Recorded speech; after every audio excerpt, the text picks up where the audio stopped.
প্রিয় দর্শক আসসালামু আলাইকুম। আমি ডক্টর বজলুর রহিম রিপন আপনাদের সবাইকে জানাচ্ছি শুভেচ্ছা।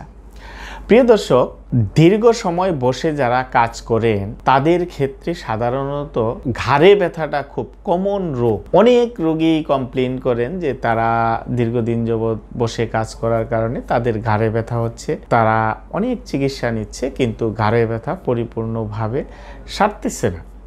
তো প্রিয় দর্শক, তার আগে আমাদের জানতে হবে যে এই যে বসে থাকার কারণে যে ঘাড়ে ব্যথা হয় এর পেছনের কারণটি কি সেটি আমাদের জানা খুবই জরুরি। যারা বসে কাজ করেন, বিশেষ করে যারা পোর পোস্টারে কাজ করেন, অর্থাৎ বসে মানে ভুল ভঙ্গিমায় কাজ করেন, অর্থাৎ আমরা যখন বসে কাজ করি আমাদের এই যে মাথাটা অর্থাৎ হেডটা যখন ফরওয়ার্ড পোস্টারে থাকে, সামনের দিকে ঝুঁকে থাকে, তখন কিন্তু আমাদের ঘাড়ের মাংসপেশি, কাঁধ এবং পিঠে প্রচণ্ড চাপ পড়ে এবং সেখান থেকে কিন্তু ব্যথা হতে পারে।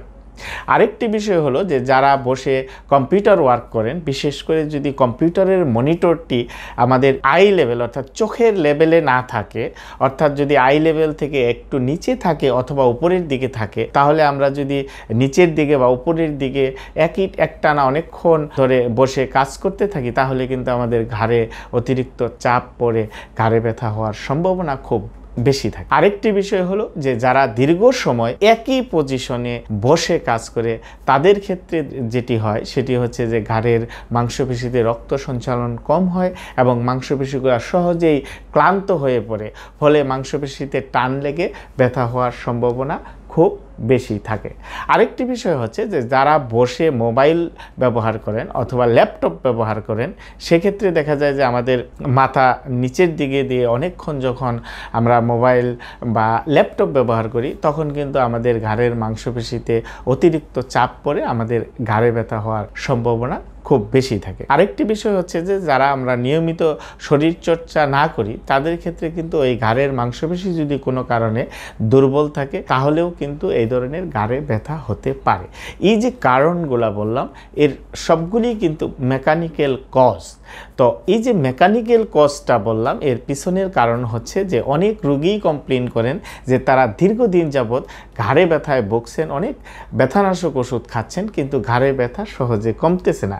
দর্শক, এর কারণ হচ্ছে এই মেকানিক্যাল কজ বা মেকানিক্যাল কারণ, অর্থাৎ তার পোর পোস্টার মানে বসার ভুল ভঙ্গি বা দীর্ঘ সময় একসঙ্গে বসা বা দীর্ঘ সময় ধরে ফোন দেখা, এই কাজগুলো যখন করে তখন তার কিন্তু ঘাড়ের মাংসপেশিগুলোকে অতিরিক্ত চাপ পড়ে কিন্তু এই ধরনের ব্যথার তৈরি হয়। সুতরাং তাদের জন্য শুধু ওষুধ খেলেই হবে না, তাকে আগে মেকানিক্যাল যে ফল্ট আছে সেটাকে আগে কারেকশন করতে হবে। এই মেকানিক্যাল ফল্টগুলোকে যদি আমরা কারেকশন করতে পারি এবং তার সাথে যদি আমরা ফিজিওথেরাপি চিকিৎসা নেই, বিশেষ করে এক্সারসাইজ থেরাপি, ম্যানুয়াল থেরাপি, তাহলে কিন্তু আমাদের সহজেই ঘাড় ব্যথা দূর হয়ে যাবে। এক্সারসাইজ থেরাপির মাধ্যমে আমাদের ঘাড়ের মাংসপেশিকে শক্তিশালী করতে হবে, মাংসপেশিগুলোকে ফ্লেক্সিবল করতে হবে এবং আপনার ম্যানুয়াল থেরাপির মাধ্যমে আমাদের যে সফট টিস্যুগুলো রয়েছে সেই সফট টিস্যুগুলোকে আমাদের রিলিজ করতে হবে এবং জয়েন্ট মোবিলাইজেশনের মাধ্যমে আমাদের ঘাড়ের যে জয়েন্টগুলি আছে সেগুলোর মোবিলিটিটাকে ইমপ্রুভ করতে হবে। তাহলে কিন্তু আমাদের সহজেই ঘাড় ব্যথা দূর হওয়া সম্ভব। সুতরাং প্রিয় দর্শক, আপনাদের যাদের দীর্ঘদিন এই ঘাড় ব্যথায় ভুগছেন, বিশেষ করে যারা অফিস ওয়ার্ক করেন, কম্পিউটার ওয়ার্ক করেন অথবা ডেস্ক ওয়ার্ক করেন, তাদের ক্ষেত্রে কিন্তু এই সমস্যাটা বেশি থাকে। তারা অবশ্যই একজন ফিজিওথেরাপি বিশেষজ্ঞ চিকিৎসকের পরামর্শ নিতে পারে। তো দর্শক, ভালো থাকবেন।